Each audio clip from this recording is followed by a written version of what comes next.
Hey, what's going on, everybody? Welcome to the Attaché Wine Experience, the best place to get your wine recommendations, your wine education, and even some dinner entertainment.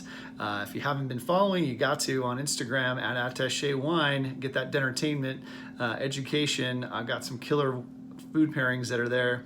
I was even drinking Sylvaner last week that I just posted about. I mean, have you had a Sylvaner? I don't think so. Learn all about it at Attaché Wine. And best part about that Sylvaner is under 20 bucks.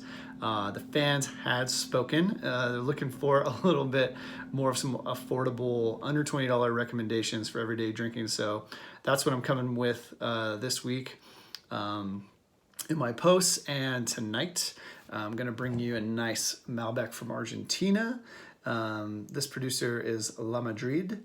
This is a single vineyard, which is great. You usually might think single vineyard, very expensive, and usually they are. But not with La Madrid. They are delivering a super high quality, very complex, great wines from the village of Agrello, near Mendoza in Argentina, and under 20 bucks. I got this for $14 at Molly Spirits in Colorado. And if you're not in Colorado, it looks like you can get on Vivino and find this wine and figure out a place to order it. And it was average price 22 bucks. So great everyday wine. I definitely do the research and figure out where you can grab it. Not only is it a great wine, I'm going to tell you all about the taste profile, but the story behind the wine was super inspiring. And I think in a time like right now where it's very uncertain, this is a really inspiring story.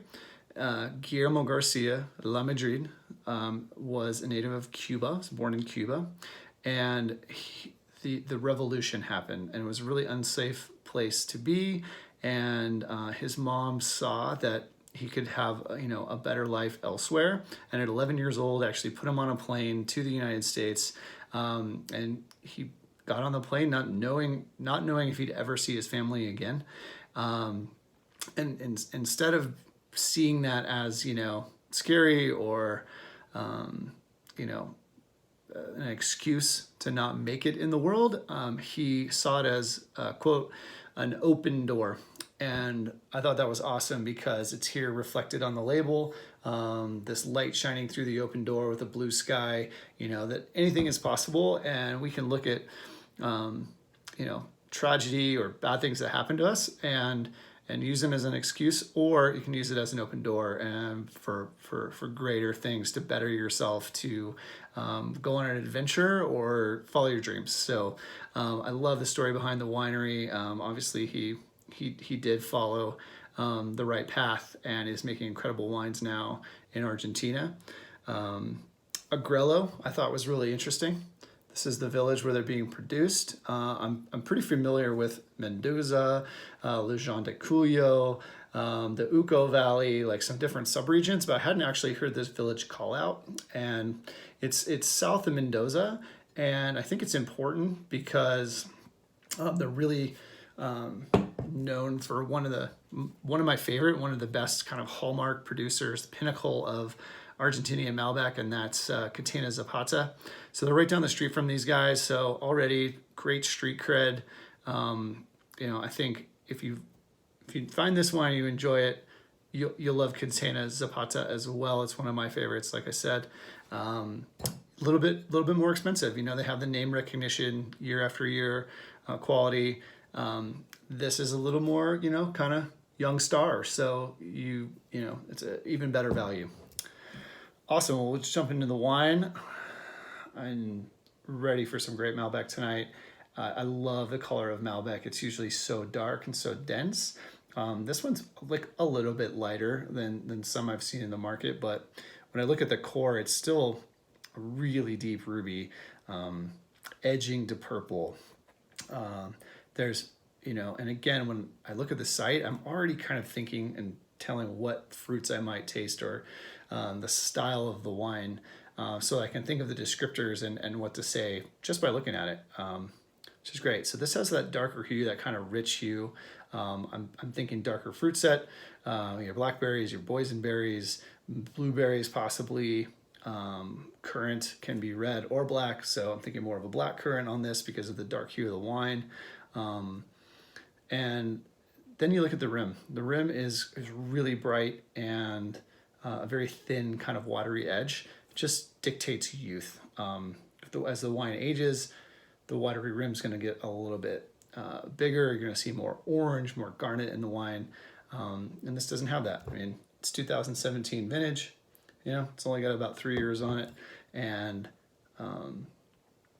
that's also like a great style for Malbec. It has this great fruit. Let's show it off. Definitely reflected. There's this dark fruit note, this blackberry, black raspberry. Haven't had one ever, but I hear that exists. If a raspberry was black, this is what it would smell like. It's kind of like a little bit of a floral component.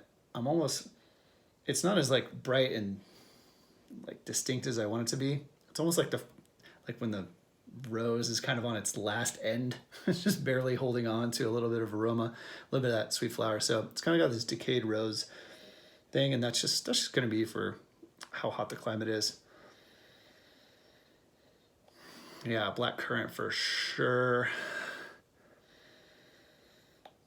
Even some black cherry. So the really dark fruit set, a little bit of floral. I'm going to swirl the wine a little bit. Let's see if we can open it up. Just hit me with this funk, like this kind of barnyard, gamey, like the freshly cooked duck or something like that, like kind of this gamey meat quality.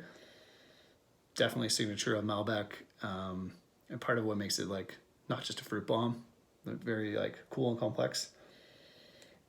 I'm getting some more of the spice from the oak. Not a lot. This is like very fruit forward, not oak forward. Oak is there to support.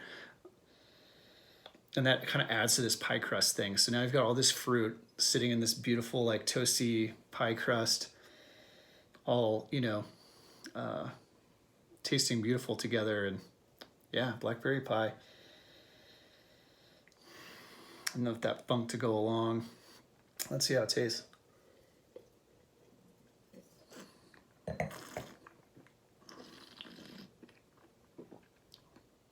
It's really full bodied. The fruit really stands out. The acidity, it's pretty moderate. I was able to start talking pretty quickly without spitting on the camera, on the guests here on the other side.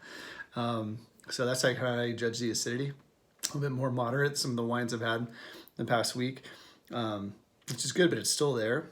And it's balanced by this earthy and kind of muddy, like wet earth quality. Not a ton of herbs necessarily. It's really just like fruit and earth. Got a little bit of like candied red fruit, but it was more like Twizzler, more like a licorice. Like this is what I thought that tasted like. A tiny bit of this almost liqueur, like really ripe, like creme de cassis, something like that, like a liqueur, a currant liqueur. That's like kind of violet laden, violet creme de cassis. Almost like getting that on the finish, just a little bit of that smokiness or that toastiness that I was talking about, like the pie crust. Even with that wet earth all tied together, it's like almost like a rubbery kind of thing, like you know, not quite a petrol like gasoline kind of thing, but like fresh.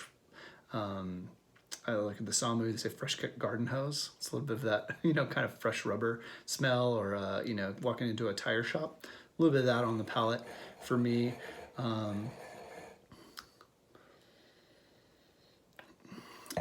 One of the biggest takeaways here too is that the alcohol, again, and I think most of the wines I choose are kind of in this camp that they have nice, really ripe fruit with, you know, acidity and herbs and earth to kind of balance the sweetness of the fruit. But the alcohol is moderated, even in a place where it can be super hot and alcohol can go through the roof.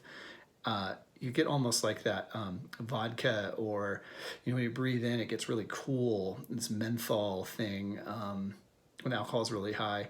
This is only 13.5, so again, that's like harvesting a little bit early. They could probably push and get more fruit higher alcohols and make kind of a bigger, bolder style, and they're choosing not to do that. And I respect that. I like the European style, I like the old world style, even in a new world growing region. So definitely, you got to check this wine out. I mean, it was under 20 bucks.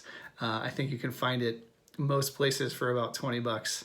And they have a reserve tier that's even like around the same price, maybe up to 25. And I think that spends like another year in barrel. So even more complexity and kind of wood character, if that's your style and you like more vanilla, more chocolate, more wood on the wine, I would check that wine out. Haven't had it, so definitely reach out at Attaché Wine and message me. Let me know how it is.